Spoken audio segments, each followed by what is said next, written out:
बेटी अभी बीए कर रही थी, लेकिन जवान दिखने लगी थी। माँ की नज़र तो फिर माँ की नज़र ही होती है।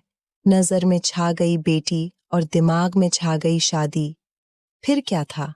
दिमाग निकल गया सपनों के सफ़र पर।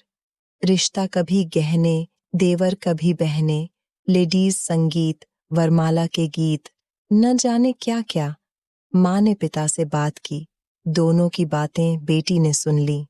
फिर तीनों मिलकर सपनों की शहनाइयां बजाने लगे। जल्दी ही बेटी को शहनाई की आवाज में अपनी बुआ की चीख सुनाई दी, क्योंकि शादी के 6 महीने के बाद ही बुआ घर वापस आ गई थी। जैसे ही बेटी ने अपनी प्यारी बुआ को प्यार से छुआ, तो एक चीख सुनी, जो उसने पहले कभी नहीं सुनी थी। बुआ के चेहरे पे काफी सूजन थी, इसलिए उसे दर्द हुआ होगा। बेटी को भी हुआ, उसी दर्द का एहसास जो बुआ को हुआ था। माँ की तरह दादी भी कितनी खुश थी, लेकिन बुआ की शादी से पहले, बाद में दादी कभी खुश नहीं हुई। बेटी सोचने लगी, गलती कहाँ हुई? गलत क्या था? शादी का तरीका, जीवन साथी का चुनाव या चुनाव का तरीका? बेटी ने माँ पिता को भी अक्सर हिंसा करते देखा। चाची भी कहती है कि शादी जीवन की बर्बादी। शादी खुशी से करते हैं या खुशी के लिए? कुछ समझ में नहीं आया। आपको आया क्या? बेटी ने सोचा कि इन सब ने भी शादी तो की थी, जो अब मिलकर मेरी शादी के सपने देख रहे हैं। बेटी शादी के सपने देखते हुए अब सोचने लगी, शादी क्या सच में जरूरी है? बेटी ने माँ से पूछ ही लिया। माँ ने खुद शादी की, खूब शादियां देखी और कुछ करवाई भी। बेटी के हिसाब से वो एक एक्सपर्ट से पूछ रही है, तो एक्सपर्ट कहता है कि सभी करते हैं, करनी होती है, हमने भी की। यही सच है। सवाल क्या था और जवाब क्या मिला?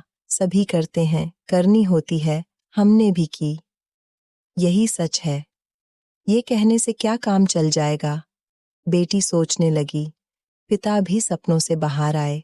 तीनों मिलकर सोचने लगे, शादी क्या सच में जरूरी है? जी हाँ, जिंदा रहने के लिए साथ जरूरी है, और साथ के लिए शादी। परिवार ने मिलकर कितनी महत्वपूर्ण खोज कर दी, लेकिन बुआ वाली घटना मेरे साथ न हो, इसका उपाय क्या है?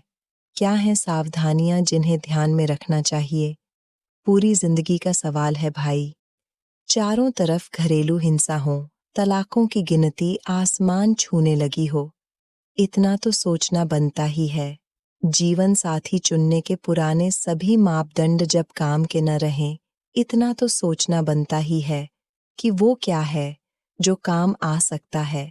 बेटी को शादी तो करनी है, लेकिन बुआ जैसी शादी नहीं करनी है। सबको लगा बात तो सही है। शादी के बाद अगर खुशियां दुखों में बदल जाएं, तो सतर्क हो जाना चाहिए। विचार करना चाहिए कि क्या करने से खुशी मिलती है और क्या करने से सब कुछ दुखों में बदल जाता है। सब ने ये मान लिया कि ये मुद्दा सोचने लायक है। ये सब की एक महत्वपूर्ण जीत थी। जो अपनों से करते प्यार, वो सोचने से कैसे करें इनकार? तो सब ने सोचना शुरू किया। सब एक बात तो समझ गए। बेटी ने भी समझा, गुस्सा बदल देता है कहानी। फिर कौन राजा, कहाँ की रानी?